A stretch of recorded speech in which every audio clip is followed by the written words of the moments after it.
your fire? What was the thing that gave you the fuel to your fire?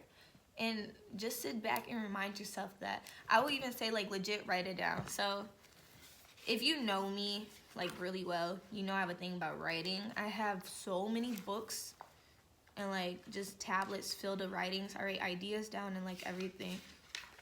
And it's just nice to look back and see, like, where I came from. It's not so much a diary at all. It's more so, like, I write my goals down and then action plans and stuff. And to look back at it, it's like, I feel like I didn't move at all. But when I look back, I just see I accomplished so much.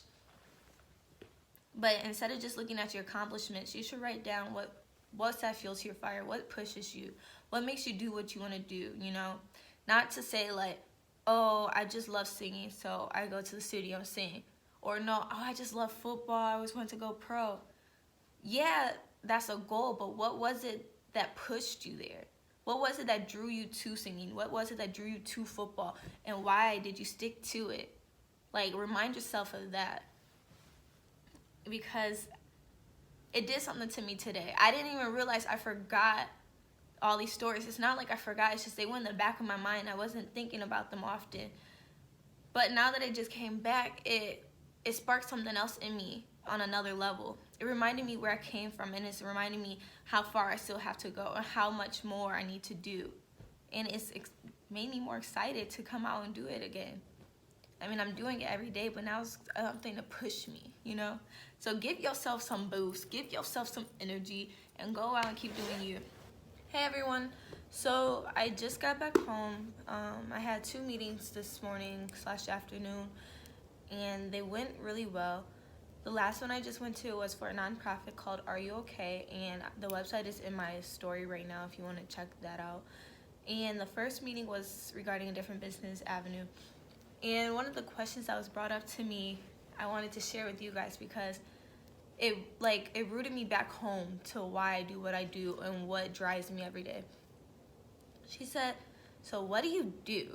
I said, because I do a little bit of everything. I was like, it doesn't matter what I do as long as I can put my purpose and passion into it, which I can put into anything really, which is to be inspired, to inspire, and to motivate. And that's in my bio. So then her other question was, she said, so what was like the first volunteering thing you done, or what started this all? What was your first encounter, okay? And I thought about it and I was like, okay, the first like volunteering or anything of that sort that I did was when I was 8 years old. I worked with the quadriplegics, and it was for a company or organization called D-Man's Foundation. And I worked with them every year after that, and I still work with them to this day. But I sat there, and as I was explaining it to her, I was like, but that wasn't the first beginning of anything. No, I said it started when I was a kid, like 3 years old, when my grandmama used to come home from dialysis, and she would have the little bandages on.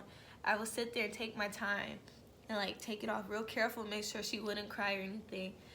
And then I said, and even after that, when I was like 5, my dad got shot after being robbed in Detroit, and his intestines were shown. It was like his whole stomach was split in half. And I was 5 years old, just patching him up every day, making sure like he was okay. And also that year, I lost my uncle to cancer, and I was with him every day. So like, it was more so family that I saw that rooted me into doing what I do now. I said that was the beginning. I said, because after I saw that with my family, when I was a kid, like 3, 5 years old, I saw that in everybody else. So when I seen people in the street, I saw my family. They were my people. I wanted to make sure they were okay and good. And then I had my mom. She was nearby, and she was like, Rocke, you remember the cancer center? We were at the chemo thing for a family member, and I was waiting while I was sitting next to him and getting chemo. There was a guy in the room also getting chemo, and I ended up befriending him. I was like, I don't know, I'll say like 10 or 9, and I was just sit and talk with him and just keep him company, so because he was by himself. Months later, I saw him around the corner from my house at a CVS, and I ran into him, and he was like, hi, he remembered me, and I remembered him, and it was awesome. He was like, hold on. He went and got his wife, And he said, what? He told his wife, like, this is the girl I was talking to you about. And I asked her, I said, how are you doing? I was like, so how's everything going? And he said he won't, the doctor told him he doesn't need to do chemo anymore because it's not going to do nothing. And the wife started tearing up and stepped back for a moment. And my mom's the one who remembered this. She's like, and Rocky, you grabbed his hand. And he just said, it's going to be okay. It's going to be all right. And you asked him if it was okay to pray. Ended up praying with him in the middle of CVS and his wife with my mom. And as that story came to my mind, it legit made me like, I was kind of embarrassed because I tried to hold back the tears, but I couldn't help but tear up because I remember that guy. I remember that so clearly because it touched me. It was normal reflexes for me, but it's why I do what I do now. Like, even at the homeless shelter, it's not just people you work for or people you work with. This is family. This is my community. And even if I don't know you, you're still my family, you know?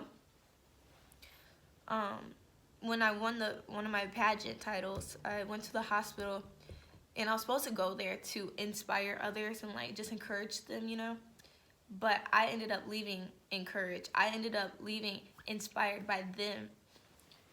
I forgot what magazine did it, but someone did like a cover article about me, and I spoke on a couple of stories of this.